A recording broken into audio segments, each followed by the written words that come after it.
Hi, my name is Lloyd Snyder from Atlanta, Georgia.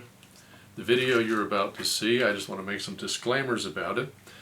Number one, the products that I mention in it, and I mention them by name and by manufacturer, I'm not a representative, nor do I receive any reimbursement from any of those companies.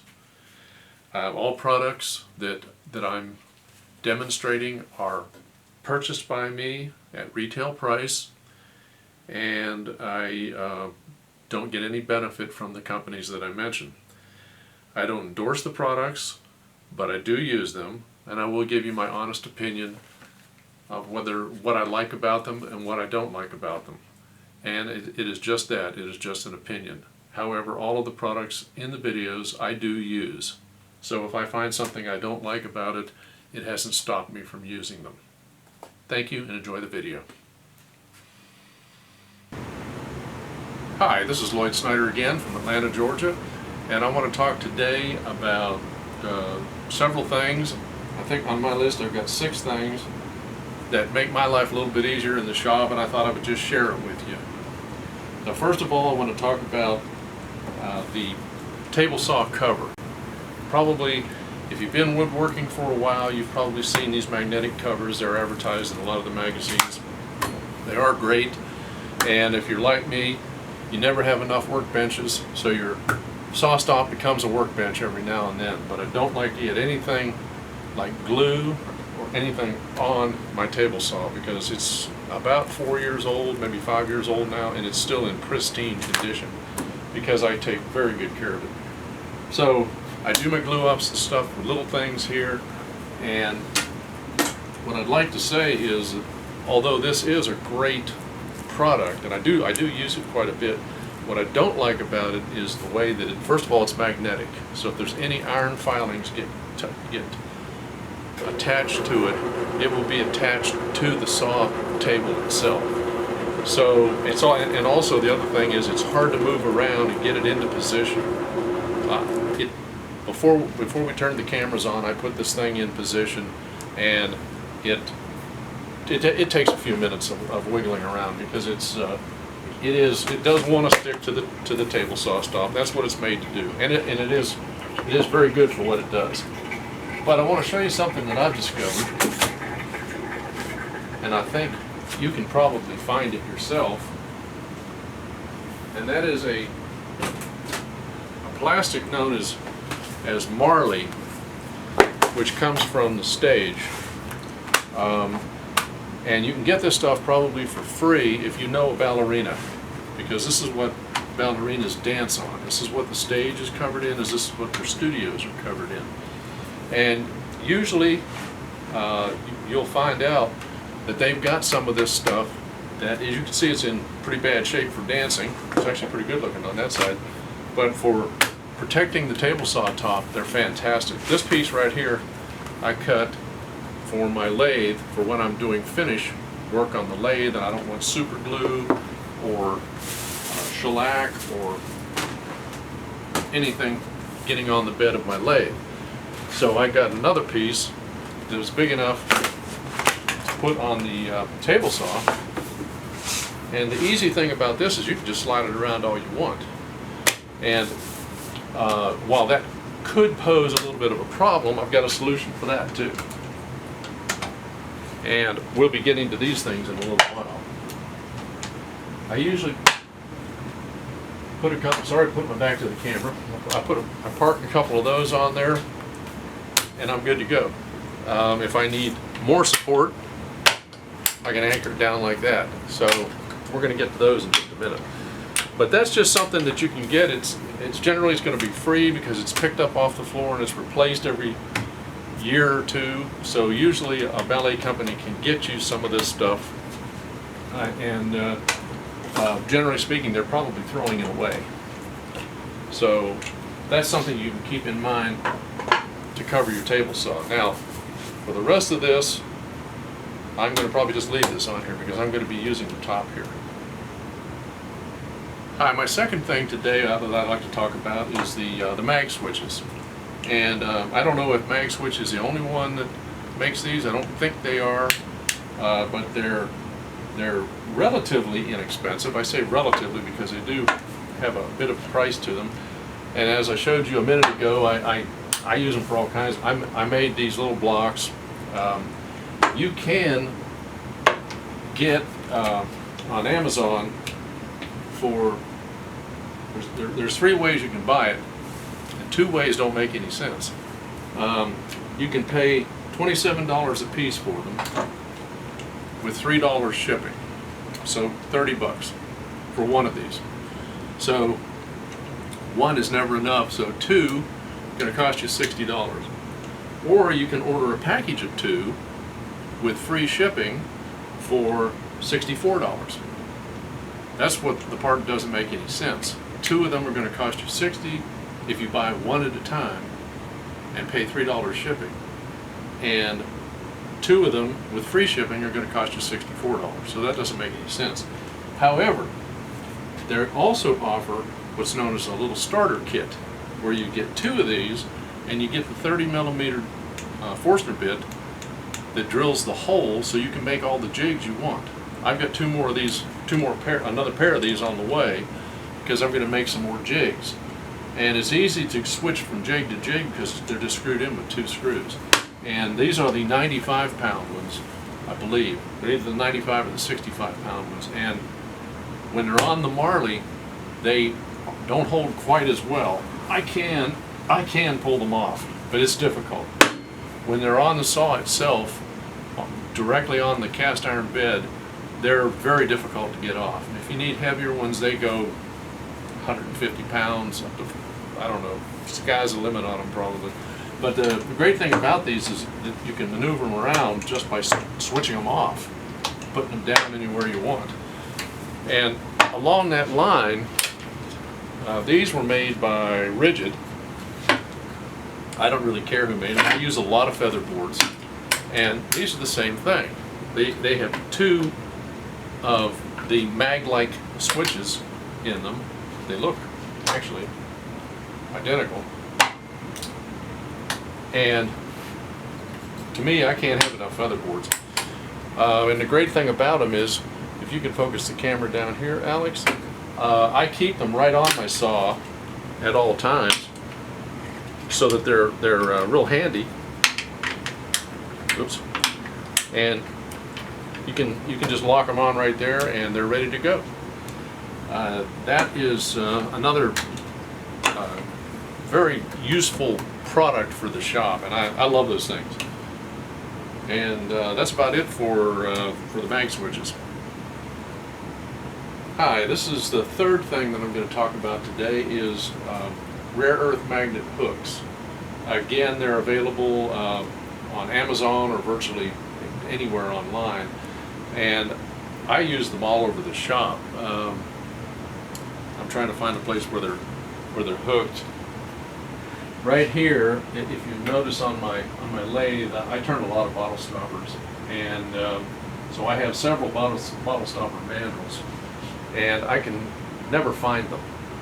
So I discovered that if I just put one of the hooks on the lathe, put the other hook on the mandrel itself, they're always right there when I need them. And they're just extremely useful. I've got them hanging in different places. Here's one that's just kind of loose. But they will support, I'm thinking they support something like 40 pounds. I say that, that'll probably fall. But they do support quite a bit, although I don't use them for heavy tools. I do, however, if you look over here, follow me with the camera, I can never find that yardstick when I need it. So I stuck that hook up there. Now I know right where that yardstick is at all times. And with these things, you can just hook things anywhere. So I've got these all over the shop. They also will work to help hold the Marley down. I'm going to stick that back. Just stick that back on the lathe to get rid of it for right now. And those hooks are probably in the neighborhood of $1 to $1.50 a piece. And they come in packages of 8, 10, 12, something like that. Again, I bought mine on Amazon, so that's about all I have to say about the hooks. Hi, the fourth item we're going to talk about today that has made my life easier is, first of all, I'm going to anchor that Marley back down because this won't move. I want to talk about light and lathe work. With lathe work, especially when you get to be my age, you need a lot of light. And if you bring the camera over here,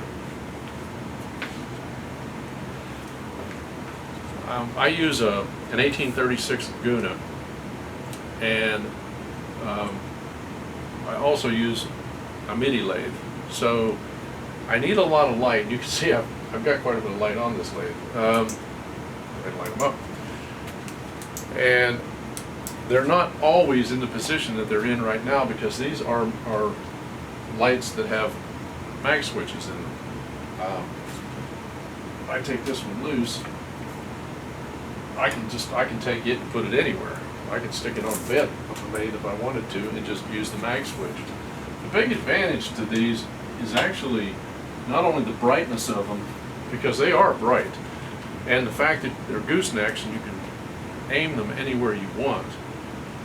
You can see that if you're working directly right there, you can really get a lot of bright light. If you don't want quite so much light, you can hit it from a distance from one of these other ones. I take these loose and I take them to my bands. I've got 4 of them. I take them to my bandsaw and I use them there. I use them on my midi lathe.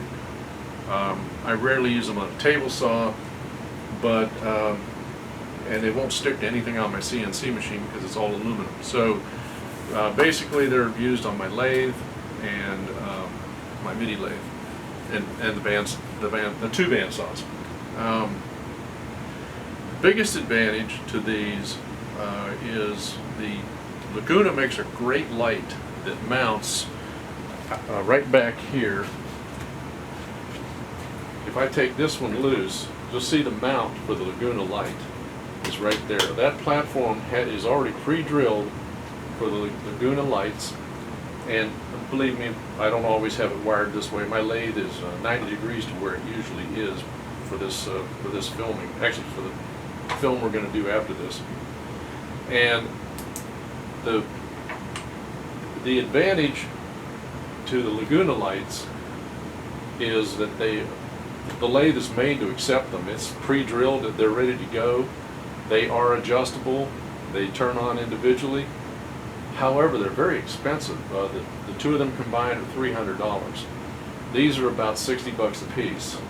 So I chose to go this way because I can, for $120, I can get the same thing I can get from Laguna, probably a little less light, but as you can see, I've got plenty of light. And I bought the extra one so that I could have a little bit more light. So the biggest advantage there is I can move them around. I can put them anywhere in the shop that's metal, that's ferrous metal, and I can get a lot of light, which I need to work. And that's about all I can tell you about these lights. Again, if I'm not mistaken, I got them from Amazon.com. If I can find the links, I will put them in the comments. Hi, the next thing I'd like to talk about is back at the lathe again. Underneath, you'll see I've got this, which not real attractive painter's drop cloth. One of the things that this has really helped me with is if you work with a lathe like I do, by the end of the day, you've got wood shavings that are piled about this deep, and everything's covered in wood shavings. Well, this lathe is made so that you can put shelves on it.